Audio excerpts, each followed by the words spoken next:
Hi everyone, my name is Nigel and I'm the author of Think Right. Today we're going to talk about plagiarism. This is from my book and chapter 11, What is Plagiarism? And basically what we're going to do is I'll be talking about what is plagiarism and a little bit on how to avoid it. Plagiarism is a really complicated issue. For some people, it's not very complicated. So here's the very simple definition of what plagiarism is. Plagiarism is taking something from somebody else and presenting it as your own without giving credit. So I'll say it again, but in the concept of academics. So plagiarism is taking somebody's ideas or words and presenting them as yours without giving credit to the original author. So if somebody else wrote something, if somebody else had an idea about something, and you took those ideas and you presented it as if those are your ideas, that means you didn't give credit to the original author, that means you're doing plagiarism. Okay, so it's a very simple definition, but I think it will help you to understand plagiarism as cheating, which means you are lying about where that means you're misrepresenting what you have done. You should have said, I got my idea from somewhere else, but instead you're saying, no, I'm really smart. Look how smart I am. Look how amazing I am. Look how well I write because I took somebody else's words, but you didn't catch me. Okay, so now I know I'm presenting plagiarism in a negative way, and usually people will do so. But this is just to give you a sense that plagiarism in academics is considered cheating. And it's considered a very serious offense, especially in higher education. So when you get to the MTH level, PhD levels, plagiarisms can be I was going to say sin, an academic sin, so severe that you could be thrown out of the college. So plagiarism is a very serious academic offense.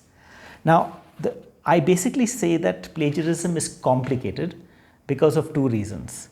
One is the Bible, this is now I'm talking to Christians, the Bible has a lot of, now I'm going to use in plagiarism in quotes, plagiarism in it.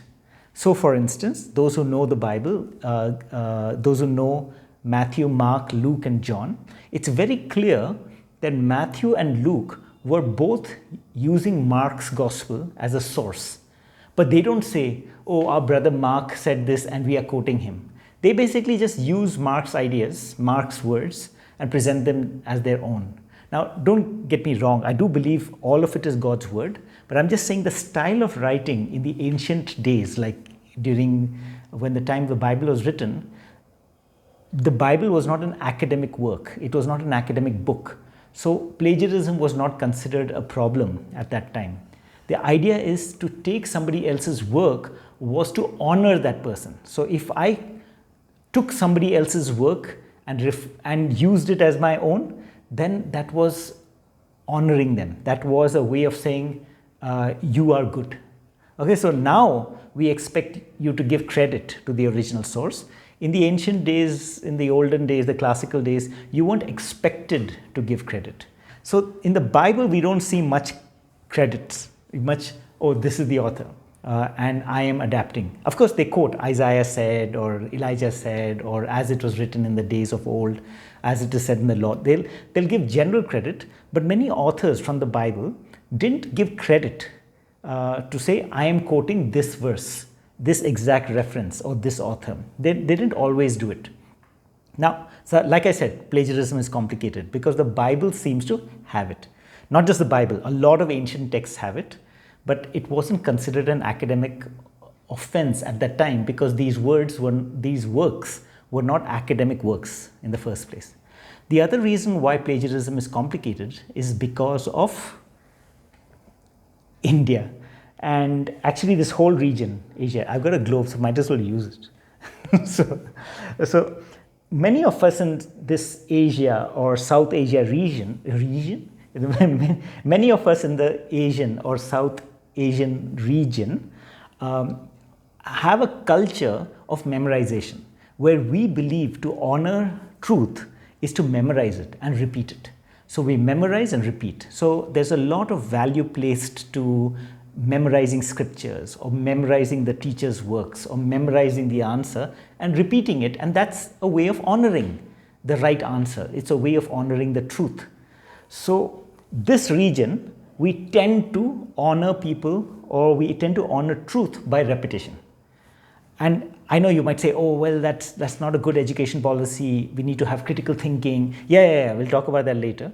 But why I'm saying plagiarism is a complicated issue is because when these people who have strong memory, who have strong traditions of remembering other people's ideas, and they go, now we're going to take a plane and go all the way to America or UK. Where's UK?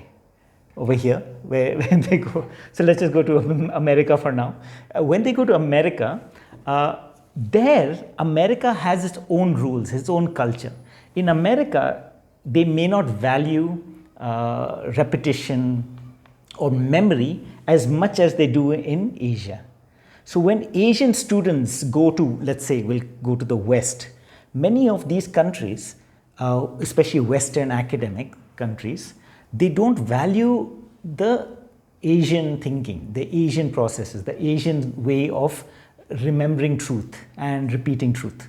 So they expect original thinking. But when an Indian goes to these places, they have to learn a new culture. They have to learn a new way of thinking that sometimes it's not actually in them.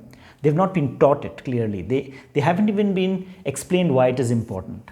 So that's why many Indian Asian students, when they come to Western countries, the professors get really angry with them, saying you're plagiarizing or you're almost plagiarizing, and they get criticized badly, and that quickly they have to learn how to survive. But what we're also seeing is that even if you're in India, if you're in an academic college now, especially in an academic college of higher education, like a place like UTC or SciAx, you're starting to see colleges in this region that have high Western academic standards.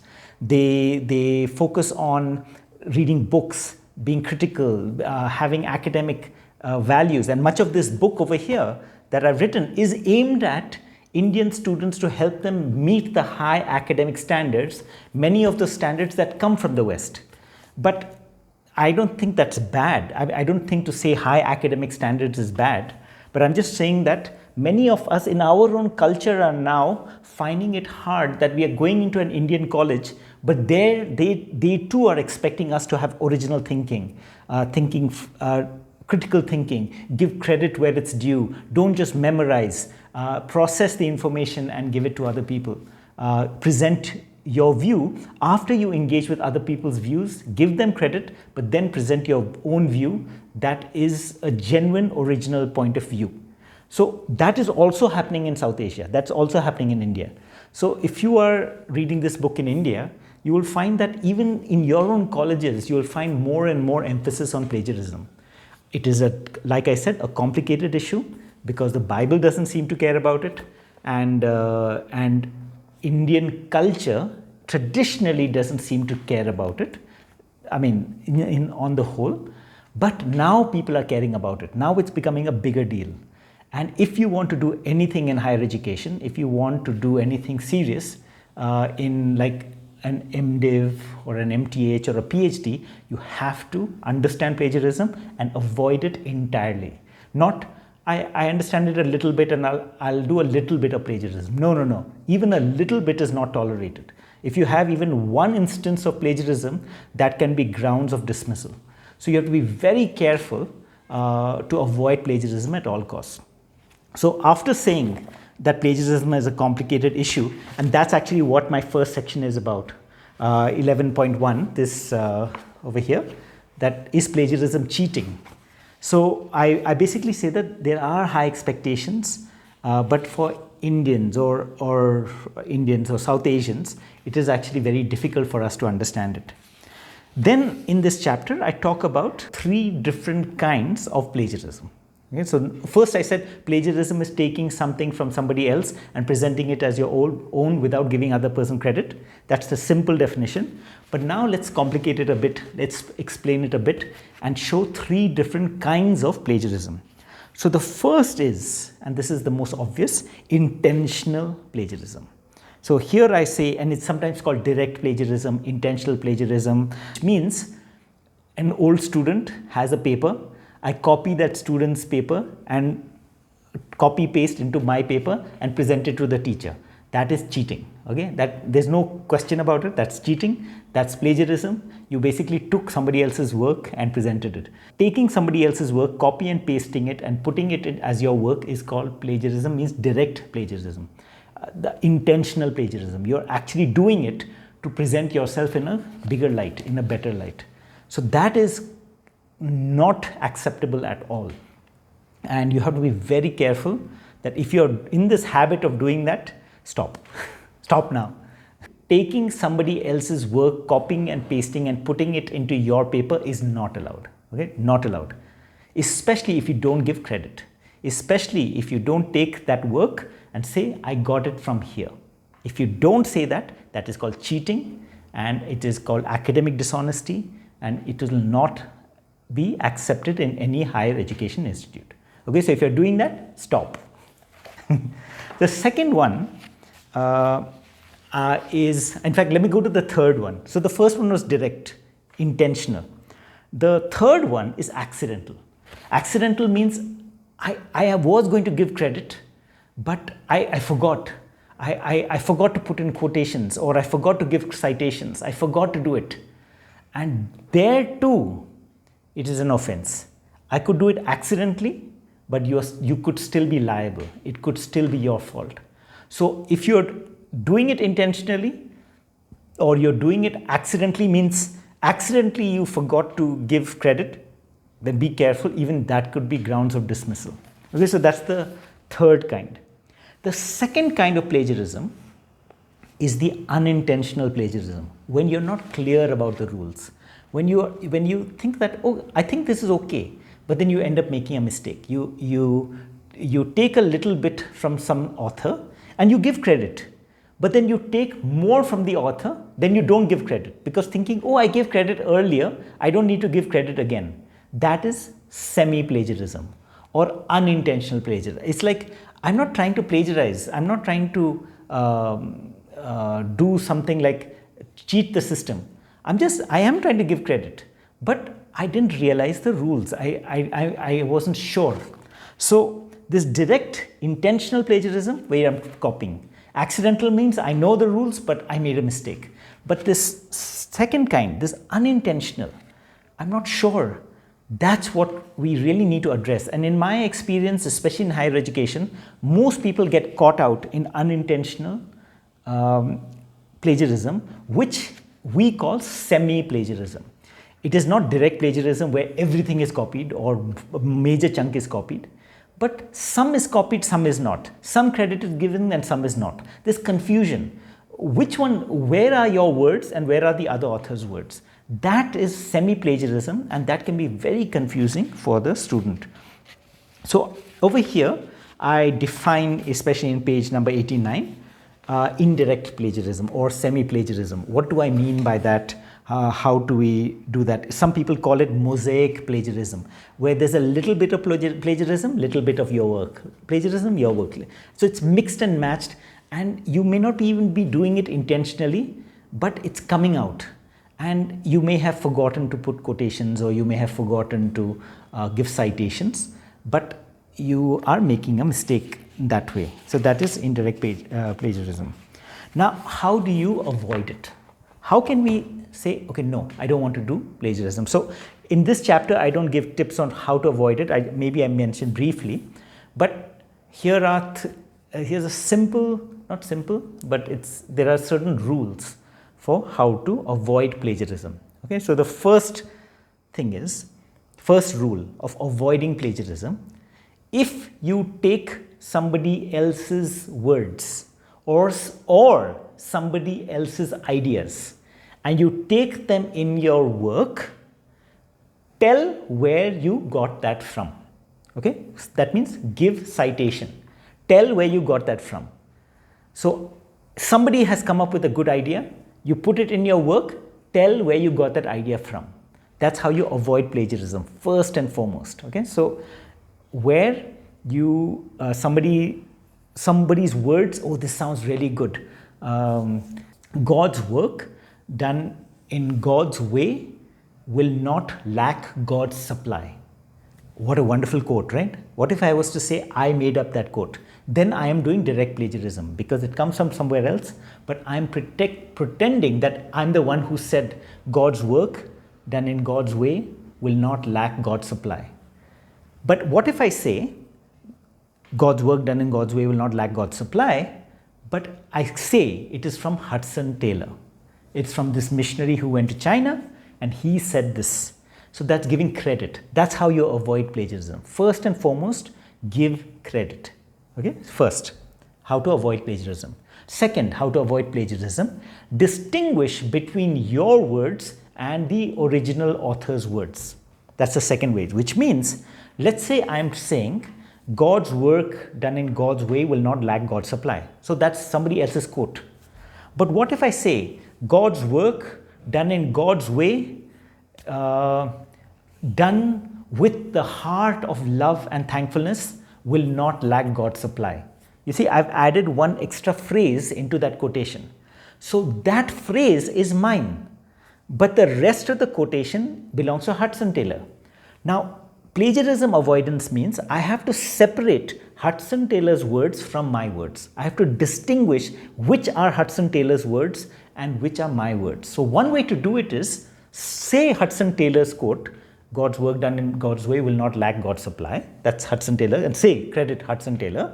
And then you can say this can also include passion and godly passion and determination. Whatever, some idea that you want to add to that quotation. So it's clear that you added it. So original author, your author. That's one way to distinguish between original idea and your idea. If you want to mix it like what I did initially, God's work done in God's way with godly passion will not lack God's supply. So then what I do is I put whatever comes from the original author purely in quotation marks. This belongs to this author. Whatever is inside the quotation mark belongs to someone else. But anything not in quotation mark belongs to me. So that's how I distinguish between original author's work and my works, quotation marks. So that's one way, and you have to be very careful. Make sure anything for 2 or 3 words when you have or more, put in quotation marks. Sometimes even technical words you can put in quotation marks, but quotation marks are good, especially when you have 2 or 3 words together. Just put in quotation marks. You won't lose anything. So that's the second thing. First way to avoid plagiarism was cite, give citation, give credit where the ideas come from. Second one, that means always give citation, always tell where the original source is. Number 2 is distinguish your words from the original author's words. That's number 2. Number 3 is even ideas need to be given credit. Now, this is something that I want to state again, that even if you don't take a person's words exactly, but you take his ideas, or this author, she has written something really interesting, and you write it in your own words and say, oh, she's saying something really interesting, but let me say it in my own way. Even that saying it in her own way is somebody else's ideas needs to be given credit. So let's say there's one author who, maybe you'll use this Hudson Taylor again, where Hudson Taylor says God's work done in God's way will not lack God's supply. And I look at that quote and say, that's such a good quote, but I don't want to use this quote. So I'll say something like, if you do things in God's way, and if you do things which is God's work, God will provide for you. Now, I'm clearly taking Hudson Taylor's ideas and putting it as my words, even though it's not in quotation, and that is totally fine because it's just ideas I'm taking. I still need to give credit. So even ideas need to be credited. This is where I think many people falter. They think that, oh, only if I take the words do I need to give credit. No, even if you take an idea, you need to give credit. So how to avoid plagiarism? First, always give citation. Always give credit where it's due. Second one, distinguish your words from the other author's words. Third, I would say distinguish your ideas from the original author's ideas. Even the ideas need to be quoted. Now, these are 3 ways to avoid plagiarism. If you can follow these rules, you will be able to avoid it in your writing. Just to briefly recap, plagiarism is a complicated issue, but very briefly, plagiarism is taking somebody else's ideas and presenting it as your own without giving credit. And there are 3 kinds of plagiarism. One is intentional direct plagiarism, that I copy paste from somewhere else. The second one is indirect, which is like I take a little bit and I give credit, but then I take more and I don't give credit. So the confusion between other people's works and my work, that's called semi-plagiarism also. And the third one is accidental, where accidentally I forget to cite. I was intending to, and that also is plagiarism. So these were the 3, and how to avoid. I gave you 3 tips. One is to cite always where it comes from. Number 2 is divide your words between the original author's words and your words. And the third one is divide your ideas between your ideas and the original author's ideas. And by doing that, hopefully you will find ways to avoid it. And yes, plagiarism is wrong, and so please strive hard to avoid it. I hope you found that helpful. I wish we could do more workshops to work you through it. But for now, that was chapter 11 from Think Right.